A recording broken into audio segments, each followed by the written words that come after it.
નમસ્કાર દોસ્તો, સ્વાગત છે તમારું મારી ગુજરાતી સ્ટોરી ચેનલમાં। ગેસ સિલિન્ડરવાળો યુવક અને ગામની અજાણી ઘટના। ગામની વાત તો હંમેશા કંઈક અલગ જ હોય છે। એમાં મજા પણ હોય, રહસ્ય પણ હોય અને ક્યારેક તો એવી ઘટનાઓ બને કે માણસને વર્ષો સુધી યાદ રહે।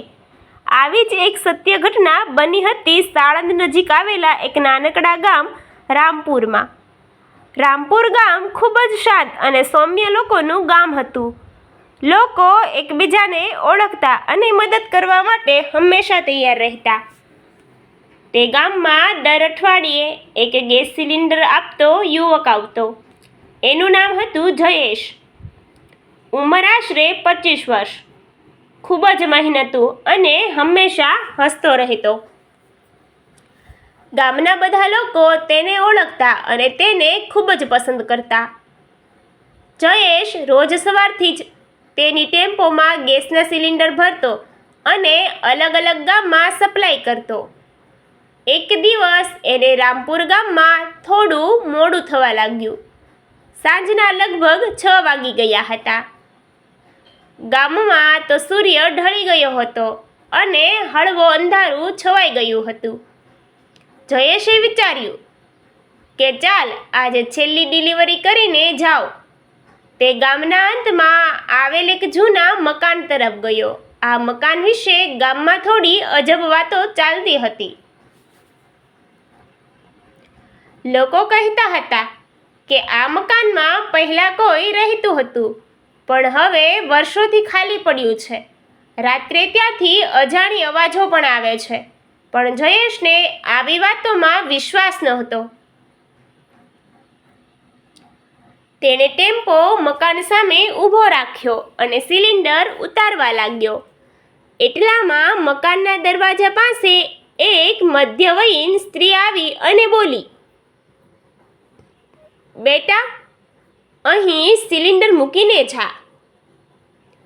જયેશને થોડી આશ્ચર્ય થઈ, કારણ કે ગામના લોકો કહેતા હતા કે આ મકાન ખાલી છે।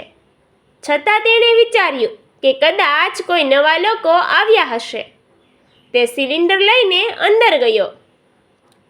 જેમ જ તે મકાનમાં પ્રવેશ્યો, અંદર બહુ શાંતિ હતી। થોડી ઠંડી ઠંડી હવા ફૂંકાઈ રહી હતી। દિવાલો જૂની અને થોડી તૂટેલી લાગી રહી હતી। જયેશે સિલિન્ડર રસોડામાં મૂકી દીધો અને પાછો બહાર આવવા લાગ્યો। એટલામાં એને પાછળથી કોઈના પગલાંનો અવાજ આવ્યો। તેણે પાછું ફરીને જોયું, પણ કોઈ નહોતું। તેણે વિચાર્યું કે શાયદ મારો ભ્રમ હશે, પણ જ્યારથી તે દરવાજા તરફ આગળ વધ્યો ત્યારે ફરીથી અવાજ આવ્યો। આ વખતે થોડો જોરથી। જયેશનો દિલ ધડકવા લાગ્યો। તે ઝડપથી બહાર નીકળવા ગયો, પણ દરવાજો અંદરથી જ બંધ થઈ ગયો હતો। હવે તેને થોડી ભય લાગવા લાગી। એટલામાં જ એ જ સ્ત્રી ફરી દેખાઈ અને શાંત અવાજમાં બોલી, બેટા, ડરતા નહીં, તું તો ફક્ત કામ કરવા આવ્યો છે। જયેશે ધીમા અવાજમાં પૂછ્યું, મેમ, તમે કોણ છો? ગામમાં તો લોકો કહે છે કે આ મકાન ખાલી છે। સ્ત્રી થોડું સ્મિત કરી અને બોલી, હા, લોકો સાચું કહે છે। અમે અહીં ઘણા વર્ષોથી છીએ, પણ કોઈ અમને જોઈ શકતું નથી।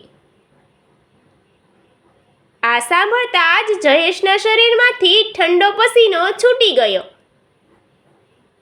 હવે તેને સમજાયું કે આ કોઈ સામાન્ય વાત નથી।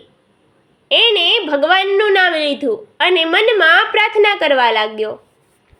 સ્ત્રી આગળ બોલી, બેટા, ડરવાની જરૂર નથી, તું સારો છે, તેથી તને કંઈ નહીં થાય। પણ એક વાત યાદ રાખજે, ક્યારેય સાંજ પછી અહીં આવતો નહીં। એટલું બોલીને એ સ્ત્રી ધીમે ધીમે અદૃશ્ય થઈ ગઈ। સાથે જ દરવાજો પોતે જ ખુલ્યો. જયેશ તરત જ બહાર દોડી ગયો અને ટેમ્પોમાં બેસી ગયો. તેનું દિલ હજુ પણ ધડકતું હતું. તે સીધો ગામના ચોરાહે ગયો અને ત્યાંના લોકોને આખી ઘટના કહી. ગામના વૃદ્ધ લોકોએ વાત સાંભળીને બોલ્યા, બેટા, અમે તો તને પહેલાં જ કહ્યું હતું કે આ મકાનમાં કોઈ નથી. ત્યાં વર્ષો પહેલાં એક પરિવાર રહેતો હતો, જે અચાનક ગાયબ થઈ ગયો. ત્યારથી આ મકાનમાં અજાણી ઘટનાઓ થાય છે. આ ઘટના પછી જયેશે ક્યારેય પણ સાંજ પછી કોઈ અજાણી જગ્યાએ ડિલિવરી કરવી બંધ કરી દીધી. એ હવે વધુ સાવધાન બની ગયો હતો. આ ઘટના ગામમાં પણ ચર્ચાનો વિષય બની ગઈ.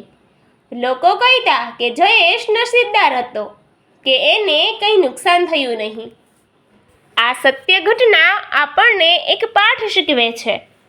ક્યારેક જે વસ્તુ આપણે માનતા નથી એ પણ સત્ય હોઈ શકે છે અને ક્યારેક સાવચેતી રાખવી જ સારું હોય છે. Thank you.